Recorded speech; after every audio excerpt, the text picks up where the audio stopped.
Well, good morning, everyone, and happy Monday. I hope you all are doing well. It is me, Victoria, of course, of the JAL Ministry and Reach Online Church. You can learn more at www.thejalministry.com to see what this online ministry is all about. Listen, it is Monday. Therefore, it is time for Mountain Moving Monday. All right. And I just wanted to come before you just for a little quick inspiration to kind of get you kind of up and going and just ready to just face everything that the week, of course, has ahead. Some people dread Mondays for whatever reasons, but we don't really have to. So let this be your motivation, all right?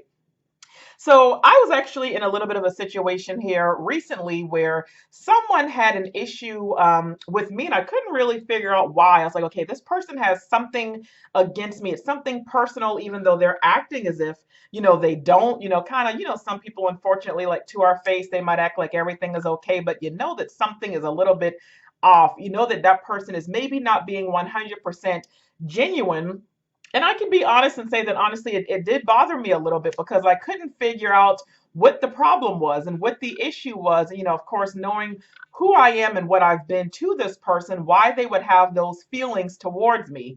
But then I ended up coming across a verse in the Bible, with two verses actually, that I wanted to share. And it kind of made some things kind of get put into perspective. And I was reading in 1 Samuel 18 in verses 28 through 29. And it says, when Saul realized that the Lord was with David and how much his daughter Michal loved him, Saul became even more afraid of him. And he remained David's enemy for the rest of his life. Listen, let me tell you something 100%. You are going to have some people who are going to despise you, some people who are going to dislike you, some people who are going to treat you a little bit shady and differently only because of how God favors you. But what I need you to do is keep shining anyway. I need you to keep going. I need you to just keep on pressing towards whatever it is that you're working on. I need you to just keep being you. Do not allow the insecurities or the issues of anyone else to stop you from becoming all that God has called you to be.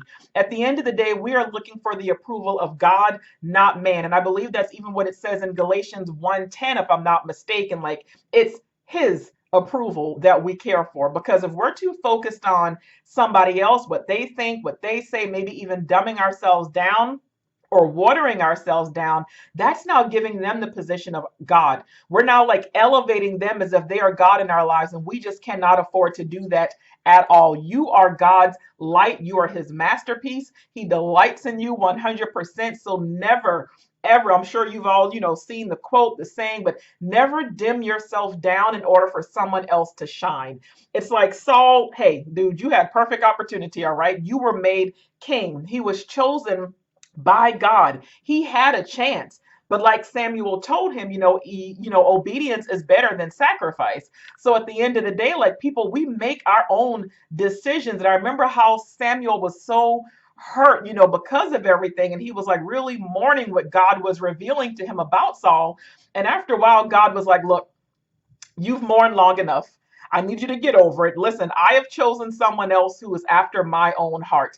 And sometimes the feelings that others have towards us, it'll end up making us question if we're good enough, if we're even, worthy to have that title or that position or to even have the favor that we have. Because David, he couldn't figure it out. He was just the shepherd boy. He didn't know like why God would pick him, like why Samuel was anointing him, and like why Saul at one point did like him, and and even with wanting him to have, to be able to like marry his daughter, David couldn't figure it out. And it's like, even though he was chosen, he was loved by God, he was made, king, all of these things, the Psalms always show how David was running and crying privately.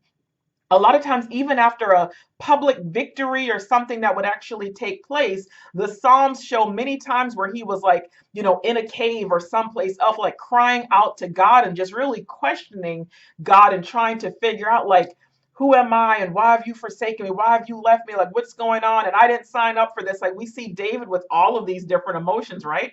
Just like a lot of us sometimes. David was despised and he probably wasn't even aware of the favor that he had, just like some of you, and I know it to be true. Things may have been rough.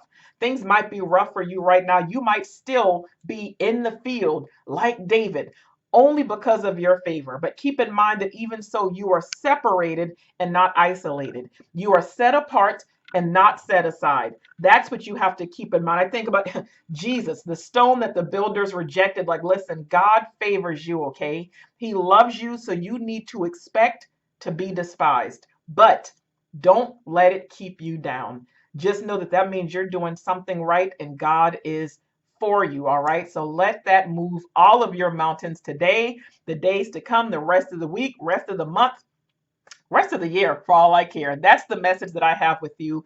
Connect with me on the website, www.thejalministry.com, Instagram, JAL Ministry, Facebook, The JAL Ministry. JAL is all about providing just a little of God's hope, faith, love, and hopes that the seeds will sprout within you and that you will continue to be great for God. Have a good one, and I'll talk to y'all later. Bye.